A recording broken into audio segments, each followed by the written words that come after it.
Oh, I didn't see you there. When we think about some of the greatest minds of contemporary philosophy and natural science, some names that tend to come to mind are names like Newton, Galileo, some other people. But some names are doomed by history, a fickle creature she is, to be left in abject obscurity, much like Robert Hooke. Robert Hooke, a forgotten genius. When we think of the scientific revolution, a few iconic names spring to mind: Newton, Da Vinci, Galileo, and Descartes. Their images loom large. Their stories are told again and again. But one of the most brilliant and influential minds of the 17th century remains curiously absent from popular memory: Robert Hooke. Born on July 18th, 1635, in Freshwater, a small village on the Isle of Wight, Hooke came from modest beginnings. The son of John Hooke, a clergyman, and a sickly child for much of his youth, Robert grew up surrounded not by wealth, but by ideas. He showed an early aptitude for mechanics, dismantling and improving toys and devices, and nurturing an insatiable curiosity about the world around him. The same curiosity would come to define his life's work. Work that spanned physics, biology, astronomy, architecture, memory, and more. Robert Hooke would not merely participate in the birth of modern science, he would shape it with his own hands. Hooke's career truly took flight with his appointment as curator of experiments for the Royal Society of London, an organization dedicated to the advancement of scientific knowledge. Every week, Hooke was tasked with devising and performing new scientific demonstrations before his peers. It was a role of immense pressure and creative demand. Yet Hooke excelled, producing a staggering range of investigations into nature's hidden workings. As Robert Purrington notes in The First Professional Scientist, Hooke's position was one of the earliest examples of full-time, systematic experimental science as a profession. He was not merely a dabbler or a gentleman scientist. He was science's working craftsman, its innovator, and its trusted observer. Perhaps Hooke's most celebrated achievement is the publication of Micrographia in 1665. This extraordinary volume introduced the public to the microscopic world, a realm invisible to the naked eye, but full of intricate structure and hidden complexity. With painstaking care, Hooke recorded and illustrated his observations of insects, plants, and everyday materials. His drawings, detailed, vivid, almost artistic, brought the invisible to life. Readers marveled at his image of a flea, magnified to grotesque beauty, or the crystalline forms of snowflakes, captured for the first time. It was within Micrographia that Hooke coined the term cell, describing the small box-like structures he observed in cork. He wrote, "I could exceedingly plainly perceive it to be all perforated and porous, much like a honeycomb, but that the pores of it were not regular." The simple yet profound observation would go on to form the cornerstone of modern cellular biology. Without Hooke's careful eye, the very building blocks of life might have remained unseen for decades longer. But microscopy was only one area in which Hooke's genius flourished.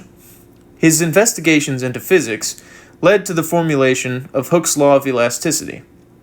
As the extension, so the force. The principle, describing the linear relationship between force and displacement in springs, remains a bedrock of mechanical engineering and physics today.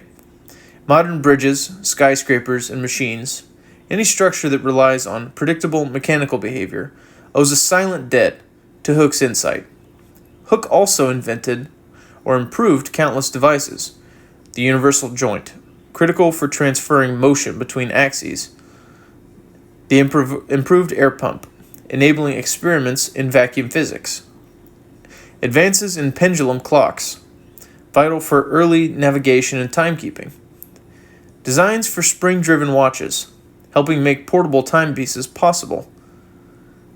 His speculative work on planetary motion anticipated aspects of gravitational theory. He suggested, long before Newton formalized it, that celestial bodies might influence each other through an invisible force, a conceptual leap that pointed the way toward modern physics. Hooke's mind was not content to remain within the strict borders of material science. He ventured into the main realm of human cognition, proposing an early mechanical model of memory. According to psychologist Douglas Hintzman, Hooke's theory imagined memories as patterns established and reinforced within a distributed network, a view remarkably similar to today's theories of neural connections. Hooke proposed that recollections faded unless strengthened by repeated exposure or association, much like the strengthening and relaxing of mechanical springs. In a world centuries away from understanding neurons, Hooke's insights were astonishingly forward-looking. His method, throughout all these investigations, was grounded in a deep devotion to observation and faithful recording. Hooke rejected pure speculation.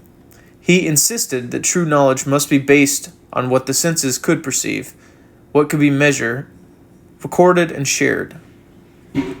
As historian Sakicho Kusakawa observes in her essay, A Sincere Hand and a Faithful Eye, Hooke's commitment to empirical detail was both his greatest strength and his legacy to modern science. He stretched with precision, recorded measurements with tireless care, and distrusted conclusions that could not be demonstrated before others. Hooke's world was not one of idle theorizing.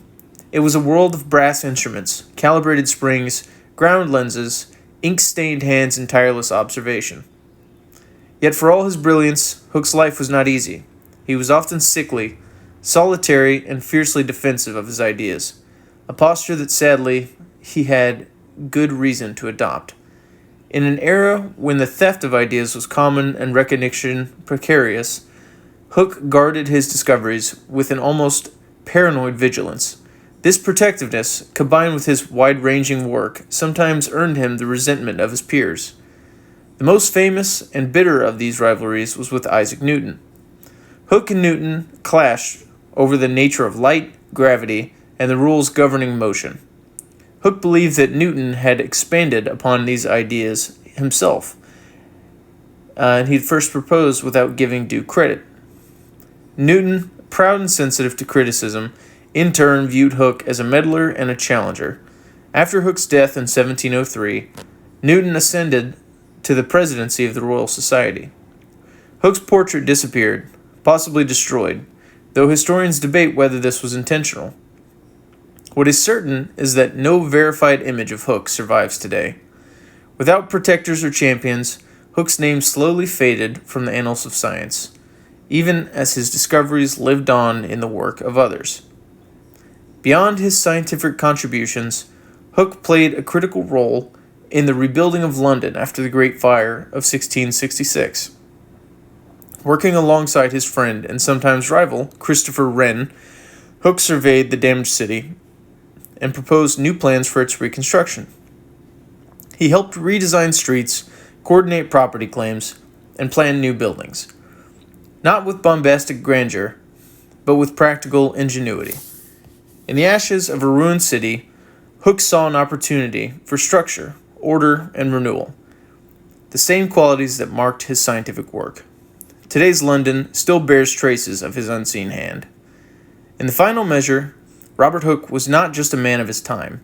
He was a force of relentless curiosity, a visionary philosopher whose mind leapt from microscopes to memory, from the laws of elasticity to the architecture of a wounded city.